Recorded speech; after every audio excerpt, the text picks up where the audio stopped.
কথা শোনাই তাহলে তো হয়ে যাবে, কারণ ফোনে তো এখন ভাইয়া একদিনও ফোন ধরে না। আপনি বলছিলেন আইন উপদেষ্টা আসিফ নজরুলের সাথে আরেকটা কথা, আইন উপদেষ্টা আসিফ নজরুলের কাছে আমি সাক্ষাৎ করেছি।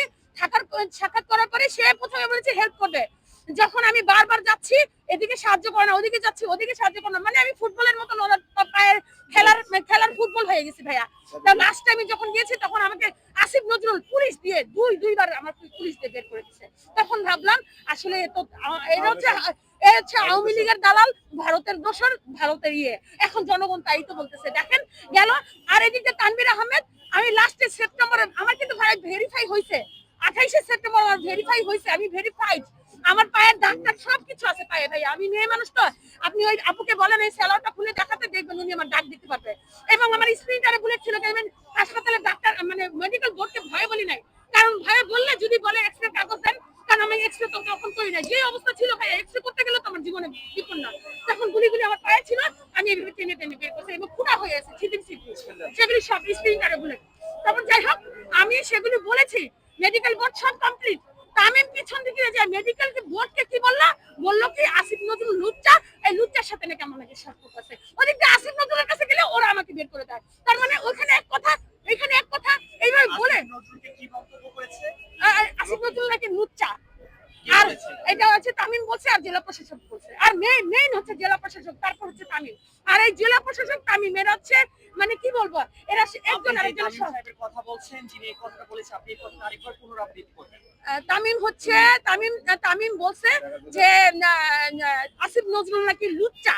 হ্যাঁ, কার কাছে বলেছে? 28 সেপ্টেম্বর আমাকে যখন ভেরিফাই করে মেডিকেল বোর্ড, তখন উনি 3:30টার সময় মেডিকেল বোর্ডের সাথে দেখা করতে যায়, এবং উনি একা জানে ভাইয়া 8-10 জন ছেলেকে নিয়ে গেছে, এবং তারা সব চোরে পিছন দিক দিয়ে চোরের মতন আমার সামনে পড়ে না, পিছন দিকে। আপনাকে জড়িয়ে আসিফ নজরুলকে কোনো কথা বলেছে? হ্যাঁ, আমাকে জড়িয়ে বলছে, এই যে তামিম বলছে আসিফ নজরুল হচ্ছে লুচ্চা, এই লুচ্চার পুরুষের সাথে এই মহিলার সাথে মনে হয় সম্পর্ক আছে।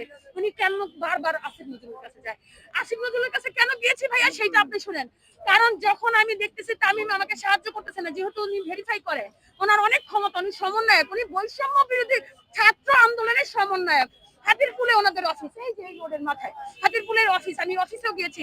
আর এইটার সভাপতি হচ্ছে রিফাত রশিদ। হ্যাঁ, তারপর আমি তো জানতাম না, পরে জানতে পারি। তখন মেডিকেল বোর্ডকে বললো আসিফ নজরুল লুচ্চা, আর লুচ্চাই মহিলার সাথে মনে সম্পর্ক আছে।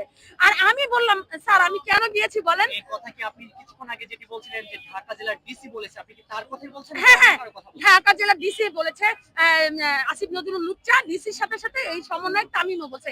এখন এই তামিম কি স্বৈরাচারের দোষর, মানে শেষের আমলের দোষর, আসলেই নাকি সমন্বয়? ওনার বায়োগ্রাফিটা একটু যাচাই করা উচিত। আসলে কি উনি স্বৈরাচারের দোষর হয়ে কি এই জেলা প্রশাসকের ভিতরে ঢুকে আমাদের জুলাই যোদ্ধাতে সর্বনাশ করতে আসছে, মানে প্রকৃত জুলাই যোদ্ধা? আর ওনারা কি করলো, যত মানে যে জুলাই যোদ্ধা ভুয়া, তাদেরকে পেছন থেকে নিয়ে জেলা প্রশাসক ওখানে ভবনে, আর হচ্ছে কি বলে সিভিল সার্জনে ওরা জুলাই যুদ্ধ হয়ে যাচ্ছে। তারপর আমারটা এটা বলে, তারপর ভেরিফাই বোর্ড 28 তারিখে সবকিছু কমপ্লিট ভাই, আমি ভেরিফাইড, কিন্তু আমাকে বাদ দিয়ে দিছে। এবং সে আমাকে এমন একটা ডকুমেন্ট দেয় নাই যেটা আমি আমার সাংবাদিক ভাইকে দেখাইতে পারি, ভাই দেখেন আমাকে ভেরিফাই করছে, দেখেন আমাকে বাদ দিয়ে দিছে। কারণ ওই যে যদি ডকুমেন্ট দেয় তাহলে ওরা ধরা খাবে ভাইয়া।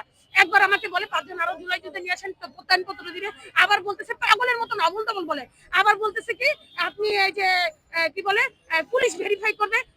আমি আবার বললাম ভাইয়া যে পুলিশ আমাদেরকে মারছে এই স্টুডেন্ট, তারা আবার কি ভেরিফাই করবে? তাইলে পুলিশ যদি থাকে তাহলে আমাদের আহত নিহত যেসব ভাইরা গেজেট পাঠ, তারা জানি তাদের সাথে থাকে।